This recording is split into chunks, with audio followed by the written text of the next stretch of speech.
আসসালামু আলাইকুম, welcome to BD study apps. Hello প্রিয় শিক্ষার্থী, তো তোমরা যারা এসএসসি বিএমটি একাদশ শ্রেণীতে রয়েছো, আজকের ভিডিওটি তোমাদের জন্য। আমাদের আজকের টপিক অর্থনীতি ও বাণিজ্যিক ভূগোল। তো আমি এখান থেকে তোমাদের জন্য খুব গুরুত্বপূর্ণ কিছু তথ্য নিয়েছি বা প্রশ্ন নিয়েছি, একটু দেখে নাও। আমাদের ফেসবুক গ্রুপ হচ্ছে যেটা BD study apps by Abdullah, আর আমাদের ফেসবুক পেজ হচ্ছে যেটা বিডি স্টাডি অ্যাপস। আমি কবে ভাগে নিয়েছি অর্থনীতি। তো প্রথমে রচনামূলক প্রশ্ন একটু দেখে নাও। অর্থনৈতিক সমস্যা বলতে কি বোঝায়?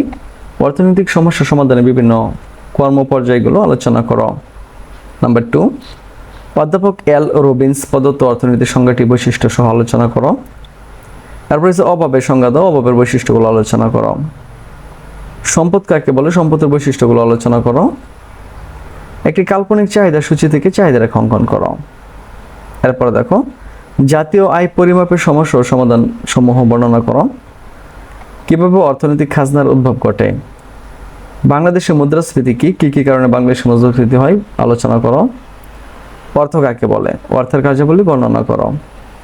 এরপর দেখো, প্রত্যক্ষ কর কি, প্রত্যক্ষ করের সুবিধা অসুবিধা আলোচনা করো। কর দার্জির নীতিসমূহ আলোচনা করো। তারপর দেখো, অর্থনীতি বিভাগ থেকে সংক্ষিপ্ত যে প্রশ্নগুলো নেওয়া হয়েছে। নাম্বার 1, অর্থনীতি কাকে বলে। এরপর দেখো, অর্থনীতিতে দুষ্প্রাপ্যতা বলতে কি বোঝো? ব্যষ্টিক ও সামর্থিক অর্থনীতির পার্থক্য লেখো। মিশ্র ও অর্থনৈতিক ব্যবস্থা বলতে কি বোঝো? এরপর দেখো, সম্পদ বলতে কি বোঝো? অভাব কাকে বলে? উপযোগ বলতে কি বোঝায়? মোট উপযোগ ও প্রান্তিক উপযোগের ভিতরে পার্থক্য লিখতে হবে। অর্থনীতিতে বাজার কাকে বলে? একচেটিয়া বাজার কাকে বলে? ভোক্তার উদ্ধৃত্ত কাকে বলে? এরপর দেখো, চাহিদার স্থিতিস্থাপকতা বলতে কি বোঝায়? জাতীয় আয় কাকে বলে? অনপর্যিত আয় কাকে বলে? খাজনা কাকে বলে? মোট মুনাফা ও নিট মুনাফার পার্থক্য লিখতে হবে। শ্রমিক সংঘ কাকে বলে? মুদ্রা সংকোচন কাকে বলে?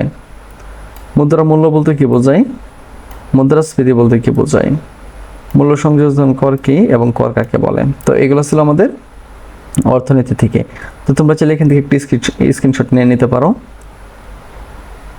এবার এখান থেকে একটি স্ক্রিনশট নাও, বা এখান থেকে, ওকে, আর এখান থেকে একটি স্ক্রিনশট নিয়ে নাও। তো এগুলো আমাদের অর্থনীতি শেষ হয়ে গেছে। এবার আমরা বাণিজ্যিক ভূগোলে চলে যাব।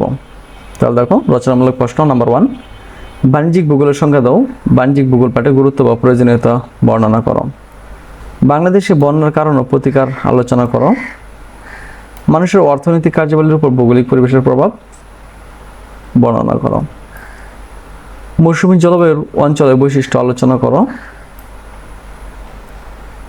খনিজ সম্পদ কাকে বলে? যে কোনো দেশে বাণিজ্যিক উন্নয়নে খনিজ সম্পদের গুরুত্ব বর্ণনা করো। এরপর দেখো, খনিজ সম্পদ বা সম্পদ কাকে বলে? পৃথিবীর প্রধান খনিজ তেল উৎপাদনকারী দেশগুলোর নাম লিখো বা বর্ণনা দাও। ওকে,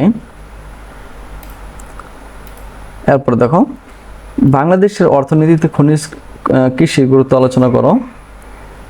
বাংলাদেশের জনসংখ্যা বৃদ্ধির কারণ উল্লেখ করব, এর প্রতিকার বর্ণনা করো। প্রাকৃতিক দুর্যোগ মোকাবেলায় সরকার কর্তৃক গৃহীত দুর্যোগ সম্পর্কে জনসচেতনতা বৃদ্ধি কার্যক্রম ফলাফল ব্যাখ্যা করো। বাংলাদেশের সড়কপথের গুরুত্ব বর্ণনা করো। বাংলাদেশ রেলপথের সমস্যা কি কি, কিভাবে এগুলো সমাধান করা যায়। তো তোমরা এখান থেকে একটা স্ক্রিনশট নিয়ে নাও। এবার এখান থেকে একটা নাও। ওকে, তো দেখো, সংক্ষিপ্তগুলো দেখিয়ে দিচ্ছি। নাম্বার 1, বাণিজ্যিক ভূগোলের সংজ্ঞা দাও। অর্থনীতি ও বাণিজ্যিক ভূগোলের মধ্যে পার্থক্য কি? আবহাওয়ার সংজ্ঞা দাও। আবহাওয়া জলবায়ুর মধ্যে পার্থক্য নির্ণয় করো। ভৌগোলিক পরিবেশ কি? কৃষিকাজের সংজ্ঞা দাও। প্রাচ্যের ডান্ডি এবং কেন বলা হয়, মানে প্রাচ্যের ডান্ডি কাকে এবং কেন বলা হয়। খনিজ সম্পদ বলতে কি বোঝো? অপেক বলতে কি বোঝো? খরা কি? দুর্যোগ ব্যবস্থাপনা বলতে কি বোঝায়? বাংলাদেশের সড়ক পরিবহনের গুরুত্ব। বাংলাদেশের নদীপথের সমস্যাগুলো কি কি? জলোচ্ছ্বাসের সংজ্ঞা দাও। তো মূলত তোমাদের জন্য এই প্রশ্নগুলোই নেওয়া হয়েছে, এখান থেকে কমন পড়বে। তো তোমরা এখান থেকে চাইলে একটা স্ক্রিনশট নিয়ে নিতে পারো। ওকে, তো আজ এখান থেকে বিদায় নিয়েছি। কথা হচ্ছে একটি নতুন ভিডিওতে। সে বন্ধু সকলে ভালো থাকো, সুস্থ থাকো এবং সাথে থাকো বিডি স্টাডি অ্যাপসের।